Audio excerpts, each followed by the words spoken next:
Yeah. Right. You were stuck in the shadow and it was time for you to take your work and let it stand by itself. Yeah. Yeah. Now, so in this process, you're now in this machine that's going.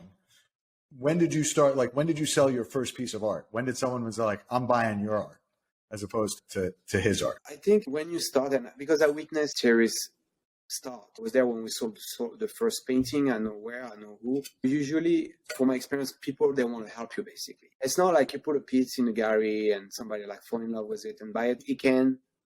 But in my story, it's like friends around us, they want to support, they see the hustle, and they're like, I believe in what you do, and I'll buy you the first painting and stuff like that. For me, it was like somebody from our entourage that bought three piece. Okay. And then after things take time. Yeah, of course. Did that give you the bug? Did you say, oh, fuck, now I can sell my own? I got this? And No, because you have to understand it doesn't matter. Let's say I don't sell it. Will not fucking change anything. I will continue anyway. I sell 20 of them. Same shit. I will continue regardless. So the only thing that changes, maybe I have a better car or a shittier car. That's it. Because that's what I will do with the money. Yeah, that's I do worse. So you're now making art. You're making your own art. At what point did you? A lot of your work surrounds around butterflies. So I'll ask a little bit. I normally don't ask too much about the direction of art, but yours is throughout the body of your work, filters around kind of butterfly imagery. So I'm a little curious about that. You're actually in a tougher position, right? Because you're working for this big, like at the time, probably turned into a pretty big machine, right? There was production and huge exhibits and these types of stuff. Like, how did you pry yourself away from that and make a name for yourself? And what was the process what was the breaking point where you said, I got to do this on my own? And how did you go about approaching building your own brand that separated you from that and that you took on your own thing? I didn't give Thierry a choice. I fought him every day. I forced his hand. I did things he didn't want me to do, but did it anyway. But in his face, I wasn't hiding anything. I just was doing it anyway. And if you're not happy, it's the same shit. But what I did is I started to try to do something that has nothing to do with that looks like what I was doing with him to keep the relationship easier. And then I started from scratch. I went in the street. I started to do graffiti again. I went on billboards. I did some stupid shit. I had a extinguisher, like paint stores in the street. Like I started like that. And then I see it as a study. Like it's one step at a time and without really thinking, just knowing that's what I want to do. And I know I want to go all the way up there, but I don't know what it's going to look like when I'm up there. But I don't care, quite, to be frankly. I'm like, I need to get there for some reason. It's not important why. But you just feel that you need to. I know that feeling. I don't feel I have to. It's not a feeling. It's an affirmation. There's no doubt. Awesome. And so now you're starting to sell your own art. You're doing graffiti in the streets. You're starting to make your own brand, separating your way. Where are we time frame wise? Like how many years ago? How many years back? Are we like pre iPhone still? Are we post iPhone? Like have we entered Instagram yet? We have not really a good notion of time, but it's about 7 years, 6 years, 7 years. So it's the beginning. So the beginning. It's the beginnings of Instagram. It's like that time of Flickr. Kind of remember. Okay. Yeah, I remember. I opened Flickr account. I remember. Yeah, that was so maybe the start of Instagram. Yeah, Instagram because I had Instagram, but it was I don't know, 7 years ago. Okay. Now, so you start building your own thing. You start building your own brand. Back then, because this was like still pre-internet, like were you rep by galleries? Like what were your sales, how did you build your audience and your sales channels? Like I see you do big installations. I've seen you've done restaurants. I've seen you do big street work. Like what was your process for building that? Obviously you had a little bit of advantage because I assume you had relationships from all the time with Terry, but what was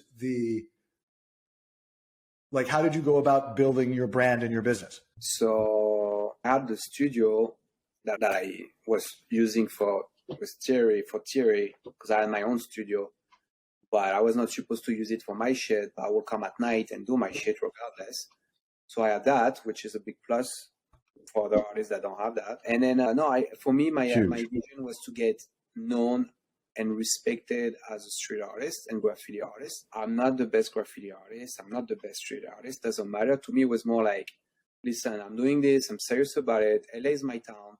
I'm going to hit the street, go on Billboard, do this, do that on freeway and shit like that. I just want to prove that I'm not a joker. I'm not fake.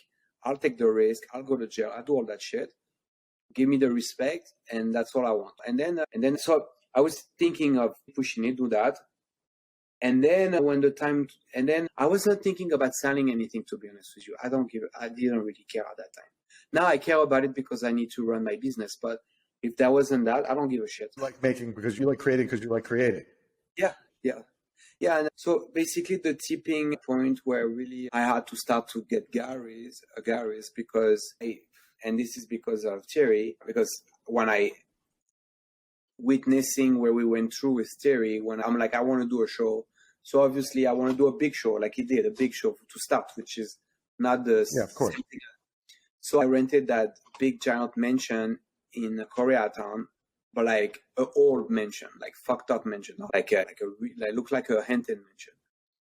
And I threw out a solo show there, like. So I started create artwork and I did my whole universe and my whole thing. And then I ended up with a lot of artwork and I'm like, I need to place them. So I need to start working with Gary because I don't know what I'm going to do with all that stuff. And so did you reach out to the galleries or did you like how did you foster that relationship with those people? Like one of the things we talk about on the, like I had help on the brainwash side. That already have a relationship with galleries and they start to show my work to galleries that they were working with. And then one gallery started to take some artwork and they sell one piece and then they sell two pieces and then another gallery sell one, sell two, and then nothing. And then it builds up and it takes a long ass time. Yeah.